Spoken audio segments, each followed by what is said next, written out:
So the other elephant in the room, we're in a room with a lot of elephants when we talk landscape, SCADA. And again, I love SCADA. And I've never become a SCADA expert per se, but over the years you learn where it might have a very key role to play in a number of ways, and how it plays very well in combination with things like data management platforms, historians, analytics, and indeed to some degree, and where that line is drawn in MES. And I just kind of took it for granted that customers would always sort of think about where and why they should draw a certain line. And I was thinking of an example recently where this really came home, because in my current role I needed to go and ultimately defend the concept of a SCADA system from an unexpected attack, if I'm honest. So the scenario was, we have a customer, they make food and beverage type products. They've been a happy user of a SCADA package that my company works with for a number of years. They had tended to stay on support, they tended to place new orders periodically. What they didn't do was talk to us very regularly, despite the fact I had a colleague in the sales team that was constantly banging on their door trying to see if there was things that we could do better or new ideas we could share with them. And one day they took a meeting, and my colleague was very happy. He's since retired, but I still won't name him. He was very happy because he thought, hey, excellent, we're finally going to get this chat. We settle into the room, and the customer's head of IT turns to me and says, look, I should tell you, this meeting is really to set the stage for us to move away from your product, because we've come to the conclusion that the SCADA that you provided to us for years isn't a very good one. I'm leaving you, you cow!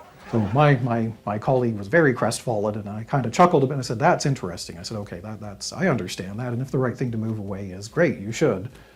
Why isn't it a good SCADA? And the answer was, well, every time we launch a new product, we've got to call up our process engineering company, who at great expense sends somebody down who spends a lot of time writing a bunch of code before we can then, run that product in our factory. I said, huh. So I don't mean to be rude. Do you guys know what a SCADA does? Like how it's architected in the core functions? And the fellow surprised me because he thought for a minute, sat back in his chair and said, I think what you're about to tell me is that I'm evaluating your SCADA tool as if it's an MES, but I don't even really know what an MES is yet. And I said, okay, great. So if you already even know to ask that question, why are we here on this basis? And then he said, I'm not actually sure what a SCADA is. And I said, great. So I talked him through it. You get your connectivity to devices of various ways, and it's a nice way of shielding a single visualization layer from different, types of device or protocol. Hi, it's the editor interrupting here, and speaking of hiding things, I should add a little more explanation of what SCADA actually does. SCADA stands for Supervisory Control and Data Acquisition. The purpose of SCADA is to provide visualizations and allow for intuitive interaction with the most important machine and equipment/processes data. This all lets factory workers run production more easily, and to also know when machines or processes need adjustment. All in all, SCADA makes complex equipment/processes manageable, and that's something it does very, very well. Okay, back to Sean. Talked about the existence of a real-time process database, which is how you expose all the complexity of what's in the machine or the process, and then you make choices about the way you construct ways for viewers to see and or interact, and the way you might supplement that with logic in some form or another. And then we got into a debate. So he says, okay, great, so tell me about the recipe management. And I said, see, this is where things get a little bit gray. Because depending on who you talk to in the vendor landscape, some vendors will say, oh yeah, we do great recipe management, and we do OEE, and we do, production tracking and genealogy through our SCADA. And that can be a very true statement if the way that they typically sell and deploy is to couple their SCADA as the user-facing front end to a fully fleshed out and well-defined set of, product and material definitions and event definitions on the back of what we'd call an MES.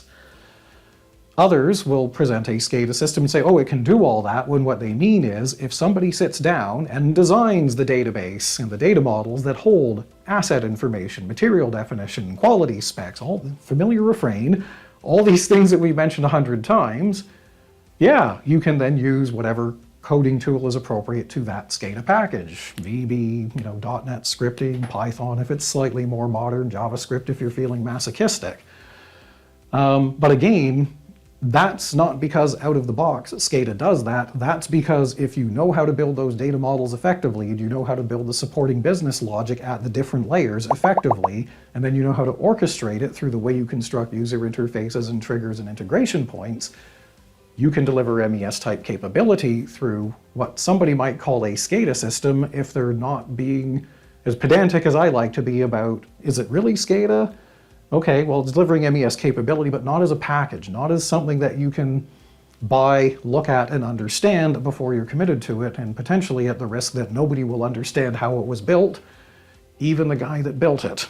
You know, if they take a look at it 10 years later after it's been running in situ and tweaked and twiddled with a little bit of code here and a little bit of code there.